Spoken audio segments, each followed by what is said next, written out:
and 6 private refineries, postpones new passports issuance by 1 week. And Governor Makinde approves 25% reduction in LAUTECH tuition fees. Details in a moment. Now the news in detail. The Senate has given its Committee on Foreign and Local Debts 14 days to process President Muhammadu Buhari's fresh 2.343 trillion naira loan request. Senate President Ahmed Lawan gave the directive at the commencement of yesterday's plenary, shortly after the Senate Majority Leader, Yahaya Abdullahi, drew attention of the upper legislative chamber to the pending proposal. The Senator Clifford Odia-led panel has so far approved $28 billion of such facilities. The current request will increase the amount to $35.683 billion, making the demand 2 weeks ago. Buhari informed the Red Chamber that the loan was to finance the 2021 budget deficit of 5.6 trillion naira. He said the external borrowing will enable the federal government fund critical infrastructure projects in health, education, among others. A total of 75 firms have submitted bids to serve as concessionaires for 12 federal roads that are mapped out for concession by the federal government. Bid documents submitted by the companies as well as the names of the firms were officially announced yesterday at the headquarters of the Federal Ministry of Works and Housing in Abuja.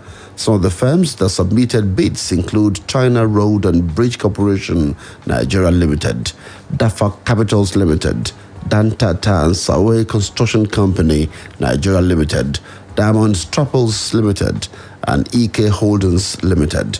The ministry said the bids were for value-added concession for 12 federal roads under the Highway Development and Management Initiative.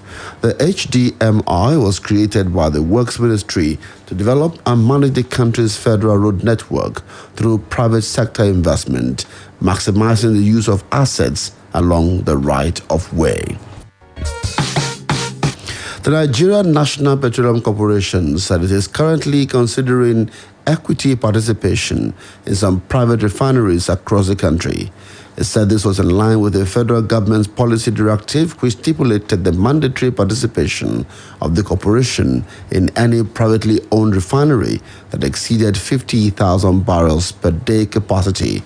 The corporation stated that it had identified at least 6 refinery projects in which it had intentions to seek equity participation. It said 5 of them were at the development stage, with Dangote Refinery being the largest of them all. A statement issued in Abuja by the corporation's spokesperson, Kenny Obateru, explained that NNPC as a national oil company of Nigeria primarily had a dual role of providing stewardship for the nation's hydrocarbon resources. It said the corporation also had the role of adding value to the country's resources for the benefit of all Nigerians and other stakeholders.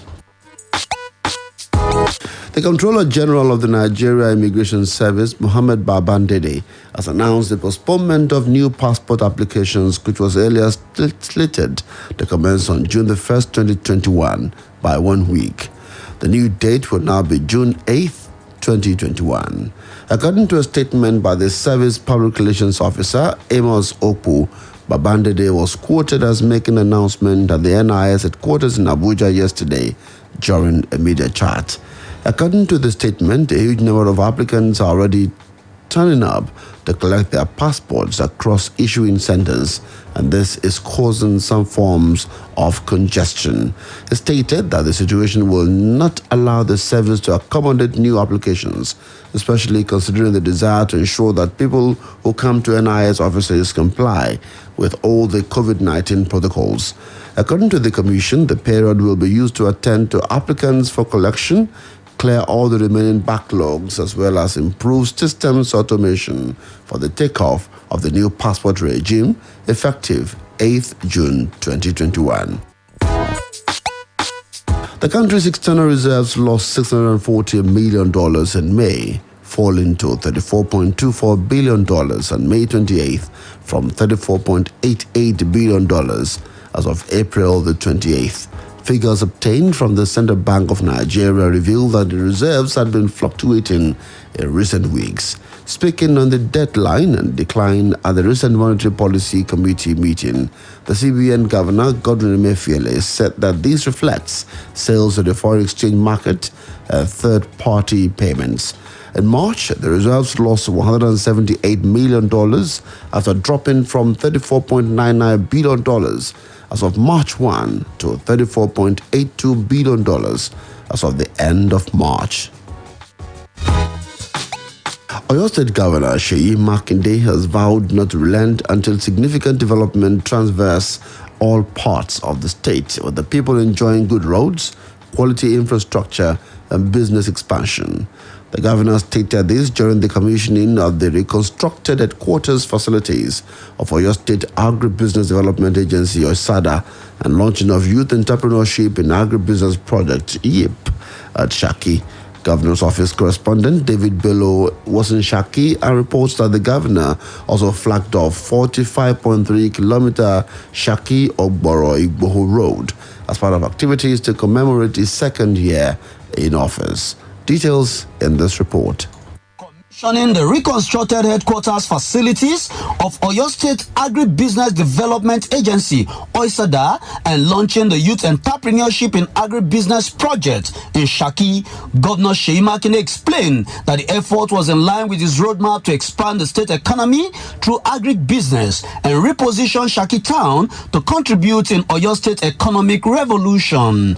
So with the commissioning today, we're taking another giant leap towards the development and opening of this area. This facility now becomes the seat where all agribusiness transactions will be made. This definitely will have a multiplier effect on the economic activities in this zone. In a welcome address, the executive advisor to the governor on agribusiness, Dr. Debo Akande, said about 1,000 youths have been engaged in the Youth Entrepreneurship in Agribusiness Project, and that the project would surely bring economic change with an expected 37% increase in crop production. In building them to become the next generation of those that will build the economy of this state. By the time that the project become more expanded, nothing less than 100 new companies will be formed. Beyond that, this is going to support close to around 37% increase in our crop production within the state. And it's going to shoot us up in the area of livestock production, especially in our traditional livestock. Thereafter, the governor flagged off the construction of a 45.3-kilometer Shaki-Ogboro-Igboho road, affirming that the road network would serve as a catalyst for development across other sectors and accelerate rapid developments in the region. The road is of great economic significance to the people of Shaki, Ogboro, and Igboho. It will serve as a link between these communities. Tí communities bá lè máa wọnú ara wọn, development ni oúnjẹ bẹ́ẹ̀. In a welcome address before the flag off, Commissioner for Public Works and Transportation, Professor Dawood Shangodoyin, said the project would cost an estimate of 8.7 billion naira and would be completed within 18 months. The governor rounded off his visit to Shaki with a town hall meeting where the people from across various zones and sectors and associations gave an appraisal as well as made demands from the state government in the areas of support. The governor assured the people of his commitment to their welfare and promised better days ahead. The commissioning, launching and flag off of project in Shaki were part of activities to celebrate the second year in office by the Seyi Makinde's led administration. From Shaki town, David Bello reporting. Thank you, David. Meanwhile, Governor Seyi Makinde has announced the 25% reduction in the tuition fees of the Ladoke Akinola University of Technology, LAUTECH. The governor spoke during an unscheduled visit to the institution in Ogbomoso. He said the reduction will cut across all students irrespective of their statuses. A statement by spokesman Taiwo Adisa quoted Makinde as saying that he was thankful to the students for according him warm reception. He expressed happiness about fulfilling the promise of securing the sole ownership of Lautech for Oyo State. That's it on the Business Splash for today on Splash 105.5 FM, your integrity station. We urge you to join us on Friday for another edition. Good morning and thank you for listening. Quick, charge at 240. Hot news, cool vibes, sports, and more on the Integrity Station.